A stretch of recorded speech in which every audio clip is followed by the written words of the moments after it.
Nesta noite, o título da palavra de Deus, ela está reportada em Romanos 8:31, que diz assim: que diremos, pois, à vista destas coisas? Nesta semana, enquanto eu estava a perceber e consultar a Deus o que a igreja precisava ouvir nesse domingo, ou aquilo que o Senhor queria nos falar, e aí surge em minha mente esse versículo que está em Romanos 8:31. Que diremos, pois, a estas coisas? Algumas traduções dizem: o que diremos, pois, à vista dessas coisas?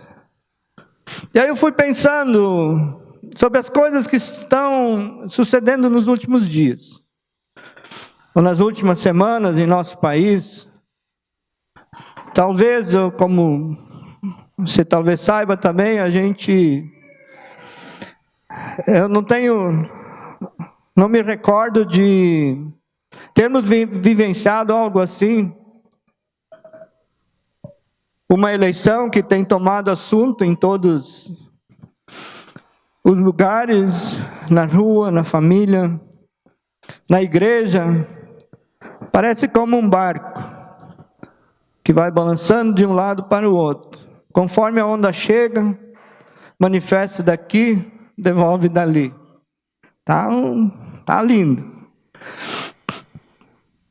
Vejo e ouço vozerios, provocações, divisões de opiniões, que eu creio são saudáveis, mas não quando percebemos que bons amigos se afastam uns dos outros, irmãos na igreja criando partidarismo.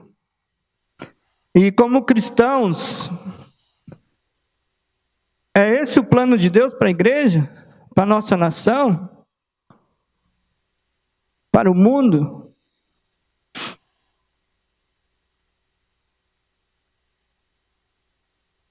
Podemos, talvez, ou devemos seguir o que diz o restante do versículo: se Deus é por nós, quem será contra nós? Cada qual com suas convicções sobre os candidatos que melhor os irão representar, segundo o que você sabe, o que a gente sabe, segundo os seus frutos, os seus planos para a nação e para o Estado. Encerra-se aqui o momento político. Amém? Política chega por aqui hoje. Que diremos, pois, a estas coisas? Se Deus é por nós, quem será contra nós? E como encerrei o momento, então, eu quero me aprofundar um pouco mais nesse tema que diz a palavra. Jesus, o Filho de Deus, não se poupou. Vamos ler aqui. Aquele que nem mesmo a seu próprio Filho poupou, antes o entregou por nós, por todos nós, como não nos dará também com ele todas as coisas? Amém? A minha tradução diz um pouquinho diferente. Deixa eu abrir aqui para ler com vocês, que eu gostei mais. Romanos 8:32. Aqui diz assim: aquele que não poupou a seu próprio Filho, antes por todos nós o entregou, porventura não nos dará graciosamente com ele todas as coisas? Parece mais completo, né? Mais explicado. Então, Jesus, o Filho de Deus, não se poupou a favor de nós. Além disso, ele é o tudo que nós precisamos e nos deu de graça, como diz a minha versão, graciosamente. Segura aí, não vai passando mais versículo. Segura nesse aí. E me veio a pergunta: o que Jesus nos concedeu? O que ele nos deu de graça e graciosamente? Primeira coisa, que eu consigo perceber aqui, no versículo 33. Quem intentará acusação contra os escolhidos de Deus? É Deus quem os justifica. Primeira coisa que Ele nos concede é proteção. Amém? Consegue compreender isso? Jesus diz na sua palavra, o apóstolo Paulo nos ensina aqui, quem intentará acusação contra os escolhidos? Quem poderá te condenar, te acusar? Jesus é a nossa proteção. Segunda coisa que Ele nos concede, versículo 34. Quem os condenará? Cristo Jesus é quem morreu, ou antes quem ressurgiu dentre os mortos, o qual está sentado, o qual está à direita de Deus e também intercede por nós. Quem nos condenará? Ninguém. Jesus nos livrou da condenação. Está escrito aqui. Ele nos deu de graça a proteção, nos livrou da condenação. No verso seguinte, por favor. Quem nos separará do amor de Cristo? A tribulação, a angústia, ou a perseguição, ou a fome, ou a nudez, ou o perigo, ou a espada? O que Ele quer nos dizer com isso? Que Ele nos uniu com Ele. Nada e ninguém poderá nos separar dele. Amém? Você concorda com isso? A palavra do Senhor me afirma que nada nem ninguém pode me separar do Senhor Jesus. Versículo 36. Como está escrito, por amor de ti somos entregues à morte.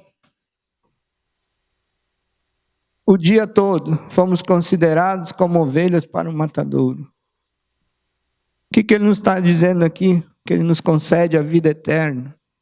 A morte já não pode nos assustar. Gálatas 2, versículo 20. Diz assim, já estou crucificado com Cristo e vivo. Não mais eu, mas Cristo vive em mim. E a vida que agora vivo na carne, vivo-a na fé no Filho de Deus, o qual me amou e se entregou a si mesmo por mim. Se já não sou eu quem vive, Cristo vive em mim. Não preciso temer a morte em vida. Já estou em Cristo. A morte, o que ela vai fazer ainda? Nos levar literalmente a estar com Ele nos céus. Amém? Olha que importante isso. Jesus nos deu a vida eterna e eu já não preciso mais ter medo da morte. Quinta coisa que Ele nos concede. Romanos 1:37. Mas em todas essas coisas somos mais que vencedores, por aquele que nos amou. Então o que isso nos diz? Que nós temos a vitória. Em Jesus nós temos a vitória. E somos mais que vencedores. Não somos só vencedores, nós somos mais que vencedores. Jesus nos concede isso de graça. Pensa que importante é isso. De graça Ele não cobrou nada. Ele não mandou o cheque para te assinar e depositar. Não mandou a fatura, o boleto para te cobrar. Não mandou. Ele deu tudo de graça. E Ele nos deu a vitória. Em todas as coisas. Nas nossas dificuldades, nas nossas lutas, todas as coisas Ele nos deu a vitória. Por isso nós somos mais que vencedores. Versículo 38 e 39. Porque estou certo de que nem a morte, nem a vida, nem anjos, nem principados, nem coisas presentes, nem futuras, nem potestades, nem a altura, nem a profundidade, nem qualquer outra criatura nos poderá separar do amor de Deus, que está em Cristo Jesus nosso Senhor. Amém? Glória a Deus! Então, o que isso significa? Que eu tenha plena certeza de que nada, nem ninguém, pode nos tirar dele. Amém? Ninguém pode nos tirar do caminho dele, não há ninguém. Não tem como. A não ser que você mesmo se distancie dele. Mas quando você está nele, você está nele. E ele está em ti, ele está em ti. Nada pode te desviar dele. Nada pode te tirar dele. Glória a Deus, né? Eu poderia encerrar por aqui essa noite e nós todos íamos sair muito felizes aqui. Porque Jesus fez tudo por mim e posso lhe assegurar que fez, sim. Ele fez, mas precisamos estar atentos à oposição, que vem e estará presente todos os nossos dias. Só não haverá oposição quando... Alguém tem ideia? Não. Quando vivermos de acordo com esse mundo. Aí não vai ter oposição, nós estamos no curso. Nós estamos no curso. E eu vejo hoje, nos nossos dias, muitos homens de Deus que a gente ouve, se dizem profetas, bispos, não sei mais o que tudo que eles botam de nome, eles param nessa primeira parte. Tudo é bênção, tudo é glória, é mais que vencedor, está livre da condenação, nada pode te tirar dele.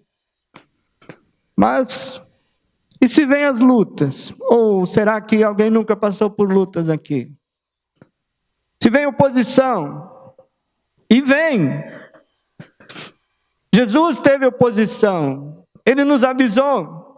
Em João, capítulo 10, versículo 10, vamos ver se temos aqui, já vai aparecer.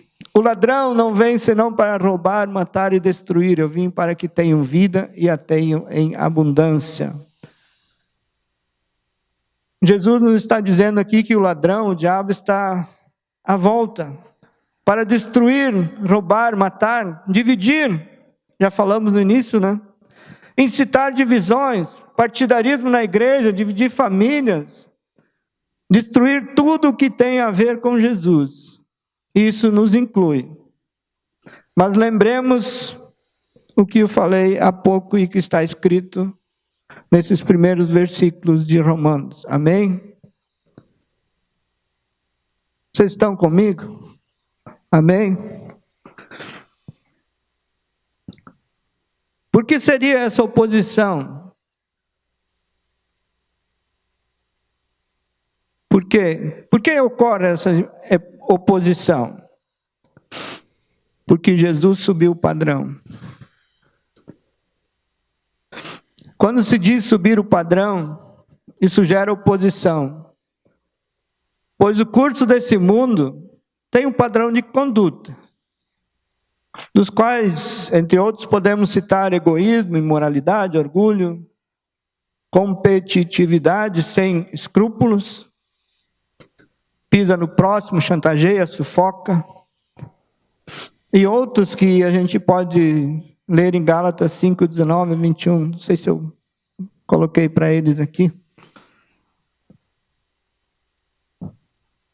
Gálatas 5, 19, acho que está aparecendo aí, né? Diz, ora, as obras da carne são manifestas, as quais são a prostituição, a impureza, a lascívia, a idolatria, a feitiçaria, as inimizades, as contendas, os ciúmes, as iras, as facções, as dissensões, os partidos, as invejas, as bebedices, as orgias e coisas semelhantes a essas, contra as quais vos previno, como já antes vos preveni, que os que tais coisas praticam não herdarão o reino dos céus. A gente pode ver aqui que não é brinquedo aquilo que a gente está falando aqui. Quem pratica essas coisas, que eu citei, algumas coisas estão ali junto, não herdará o reino dos céus. Então o nosso padrão, subir o padrão, ou o padrão de Jesus, gera oposição. Quando gera oposição? Inicialmente só pelo fato de Jesus estar em nossa vida. já gera oposição. Vocês concordam? Eu tinha muita oposição. O meu tio, acho que eu já falei, alguns mais antigos vão saber. Quando eu me converti, meu tio disse, eu acho que tu deveria tomar um copo de cachaça para ver se melhora. Mas eu não melhorei, nem tomei cachaça, continuei andando nos caminhos do Senhor. Graças a Deus. Estaria perdido hoje, não saberia onde estaria.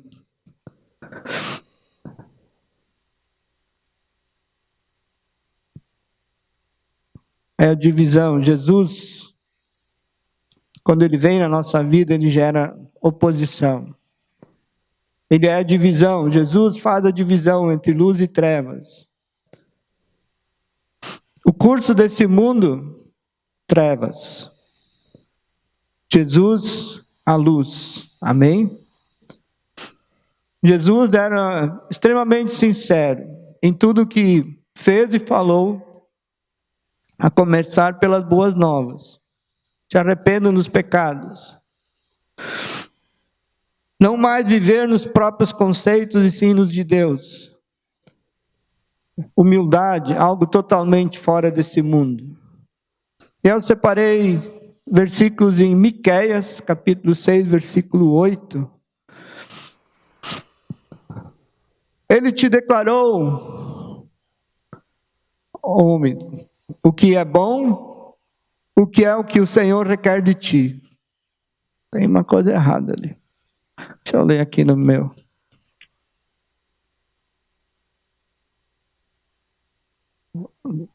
Parece. O que é bom, então o Senhor declarou ao homem, o que é bom, o que o Senhor requer de ti? O que o Senhor requer de nós? Senão que pratiquemos a justiça, que nós amamos a bondade e benevolência, e andemos humildemente com o nosso Deus. Amém? É difícil isso? Muitas vezes é. É difícil. Sabe que ontem à noite estava enlajado e estava orando no culto que a gente tinha lá com o pastor Davi. E orando me veio isso, que muitas vezes nós como cristãos, nós começamos a nos achar.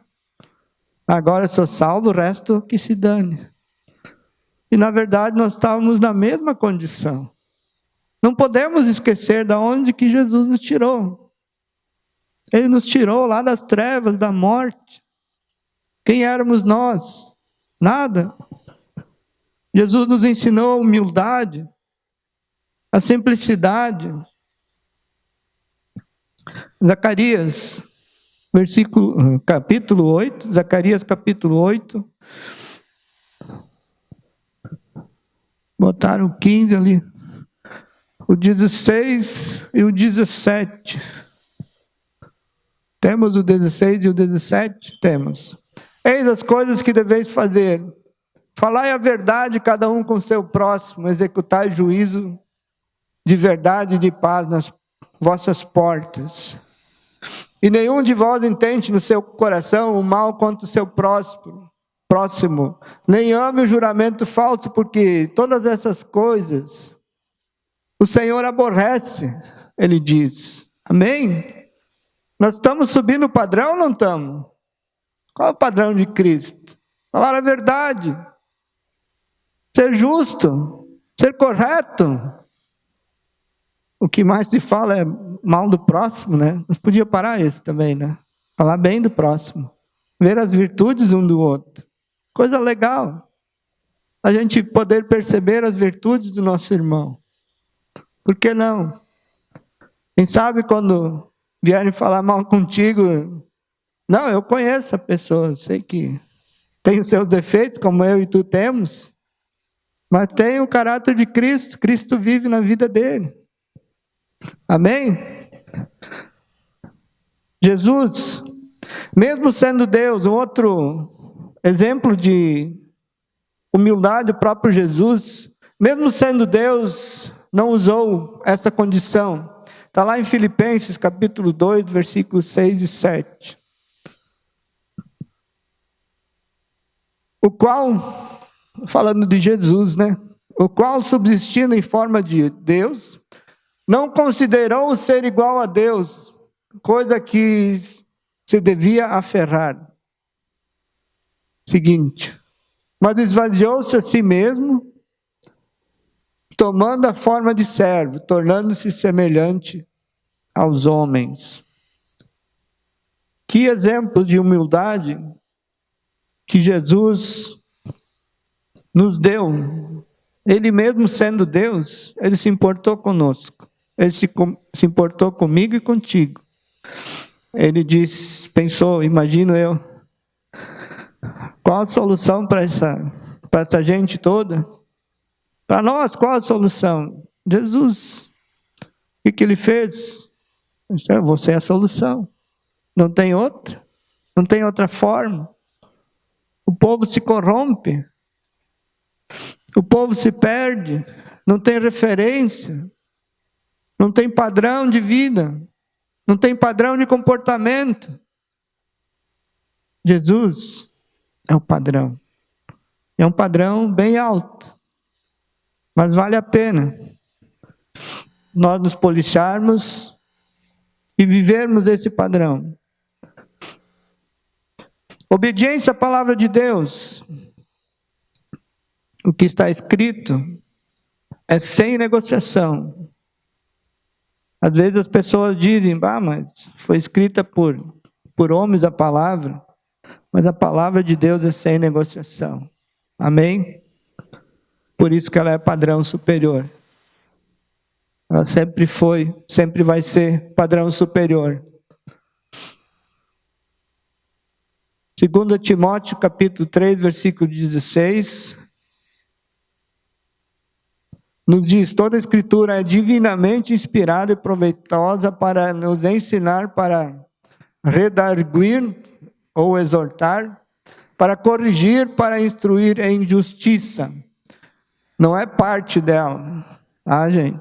Como igreja, é toda a escritura. Não é parte, não é o novo, não é só o velho. Toda ela é inspirada divinamente para nos ensinar. Por que é importante ler a Bíblia? Porque como nós vamos saber a vontade de Deus? Se a gente não lê, se a gente não tira tempo para Deus, como é que eu vou conhecer Deus? Como é que eu vou conhecer aquilo que Ele espera de mim? Como é que eu vou aprender essas coisas de humildade, de simplicidade? Como é que eu vou aprender isso se eu não ler a palavra? Se eu não conhecer a Deus? Difícil, né? Jesus vai um pouco além. Ele diz sobre a Escritura, né? Que ninguém acrescente nada. Mateus 5, 18, não sei se eu passei. Sim, porque em verdade vos digo que até que o céu e a terra passem, de modo nenhum passará da lei um só ou um só tio, até que tudo seja cumprido. Apocalipse 22, 18 e 19. Eu testifico a todo aquele que ouvir as palavras da profecia deste livro, se alguém lhes acrescentar alguma coisa, Deus lhe acrescentará as pragas que estão escritas nesse livro. E se alguém tirar qualquer coisa das palavras do livro, dessa profecia, Deus lhe tirará a sua parte da árvore da vida e da cidade santa que estão descritas nesse livro. Como é importante e como é, de certa forma, incisiva a declaração de Jesus e a declaração no final de Apocalipse, nos dando segurança que a palavra de Deus é isso mesmo, ninguém pode tirar, que tudo aquilo que está escrito vai se cumprir. Amém? Então, aguarde. Se você tem dúvida, aguarde. Tudo vai se cumprir. Fazer mais alguma explanação sobre o nosso título. Obedecer a palavra mesmo em país livre como nosso, nunca gerou tanta perseguição. Voltando alguns anos, quando eu me converti, e aí entra o testemunho que eu dei, a gente era taxado de fanático, quadrado, e outros adjetivos mais. Quem já passou por isso? Foi visto como fanático. Isso que é jovem, né? Tudo louco. Mas eu fui taxado. Depois desse momento lá do início, 30 anos atrás, passou-se ter um novo status de ser chamado gospel. Pessoas eram chamadas gospel, evangélicas. Havia um tempo, e eu lembro disso, onde que era até uma boa ser crente, sabia?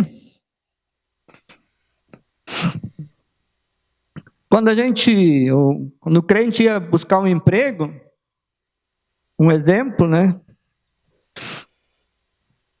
Alguns se beneficiaram de ser crente. Na concorrência entre crente e não, o crente normalmente era contratado. Por que será? Alguns anos atrás. Porque era de confiança. Ele era sincero, era correto. Gente temente a Deus. Melhorou um pouco o status uma época. Hoje, nos nossos dias mais recentes, já nem se pede mais religião. Anos atrás você pedia, qual a tua religião? Estava lá nos formuláriozinhos das empresas. Qual a tua religião? Católico, evangélico, luterano? E olha que o evangélico ganhava emprego muito mais fácil. Quando eu tive a oportunidade de contratar um jovem lá para trabalhar comigo, eu olhei isso, porque eu sabia, isso é um cristão de verdade, está lá hoje na empresa ainda, já está 6, 7 anos na empresa. Tive que escolher entre crente e não crente. Me arrependi.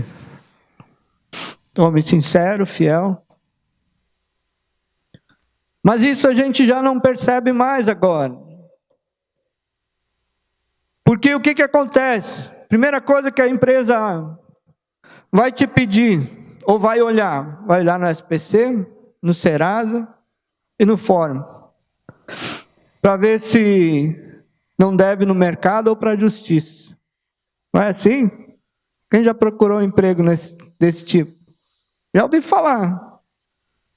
Onde lá quer trabalhar na empresa, não, mostra aqui a negativa do Fórum. Traz aqui o SPC, o Serasa. Que nível, né? Porque como cristão, a gente precisa hoje provar que não é desonesto, não é falcatrua, não é inconfiável.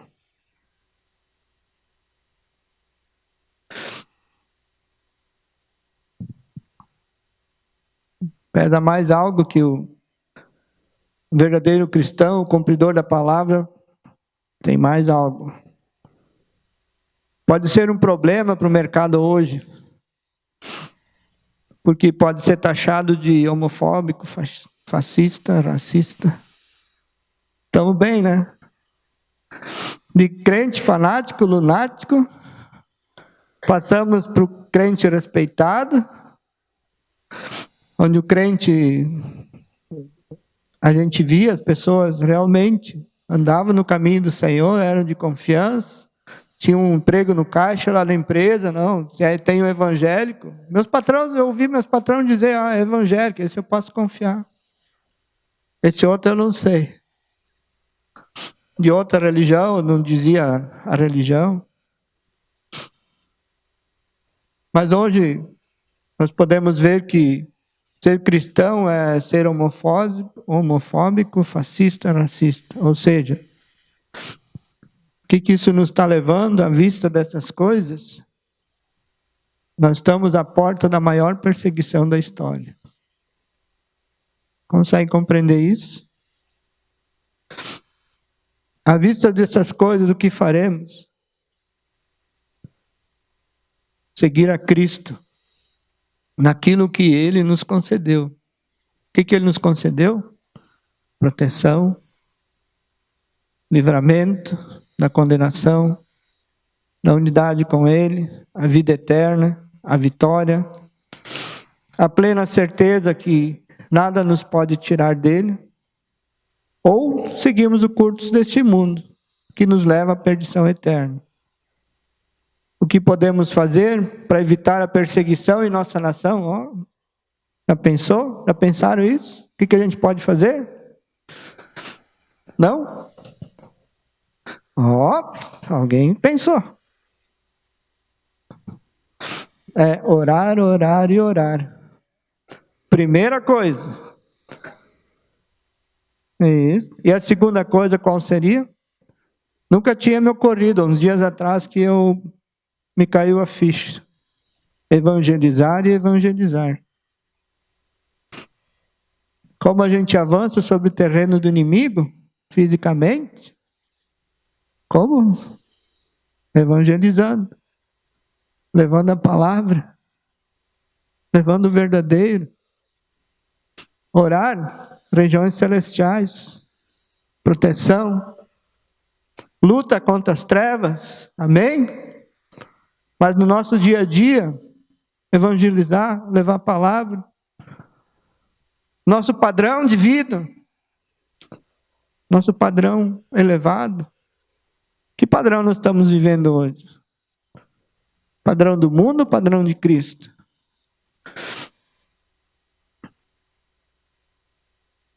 Vamos avançar sobre o terreno do inimigo. As portas do inferno não prevalecerão contra a igreja. Amém?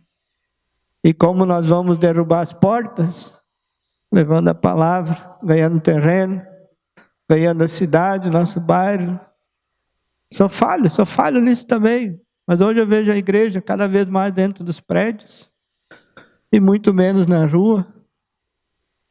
Temos programações de tudo que é tipo dentro da igreja, mas na rua, até que a expedição divina veio quebrar isso um pouco. Eu gostei disso. Para quem faz expedição divina, vai ter um momento para a gente sair da nossa zona de conforto e é uma bênção. Avançar no terreno do inimigo. Amém? Glória a Deus, fazendo uma propaganda aí. E eu quero convidar a igreja a refletir, depois dessa explanação, qual lado você se encontra? No curso deste mundo ou do lado de Jesus? Eu gostaria de convidar o pessoal do louvor a estar aí junto. À vista disso tudo, qual a sua escolha? Consegue refletir isso? Que é importante. Temos esse momento agora. Reflita. Onde você está? À vista dessas coisas todas que a gente mencionou aqui. Nós estamos no caminho do Senhor, andando na proteção dEle, na oposição. Qual a nossa reação? Humildade, simplicidade. Jesus nunca levantou a voz. Não se via Ele nas praças, a palavra do Senhor diz. Sempre andou com o coração humilde. A humildade machuca o orgulhoso. A simplicidade machuca o arrogante. Machuca. E nós estamos aí dispostos a tomar a escolha certa? Andar com Jesus, com oposição ao mundo? Um padrão de conduta conforme a sua palavra? Ou vamos continuar vivendo sem oposição? Quem quer oposição, né? Ninguém quer. Ninguém quer oposição. Alguém aqui quer? Ninguém, né? Ninguém quer bater de frente. Mas é um preço. E o preço nos traz a vida eterna. Jesus fala, né? Cada um carrega a sua cruz, né? Jesus carregou a parte mais pesada da cruz. Qual é a parte mais pesada? Ele foi lá, foi pregado. Foi pregado, morreu por mim e por ti. Amém? Estão prontos aí para nos cantarmos? Estão se preparando aí?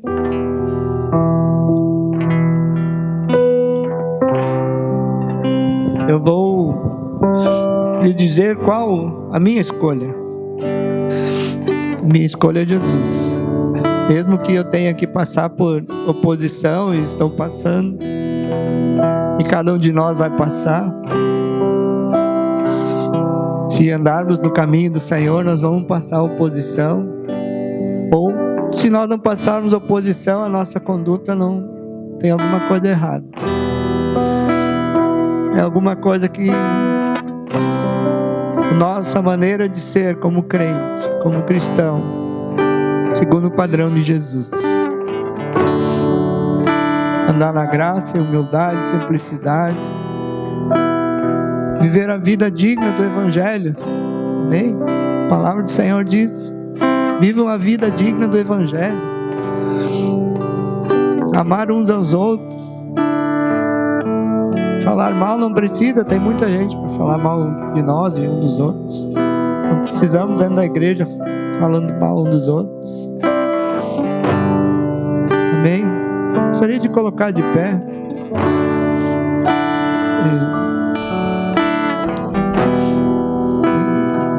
Enquanto canto uma canção, esteja refletindo. Reflita sobre isso. Qual a sua escolha? Amém?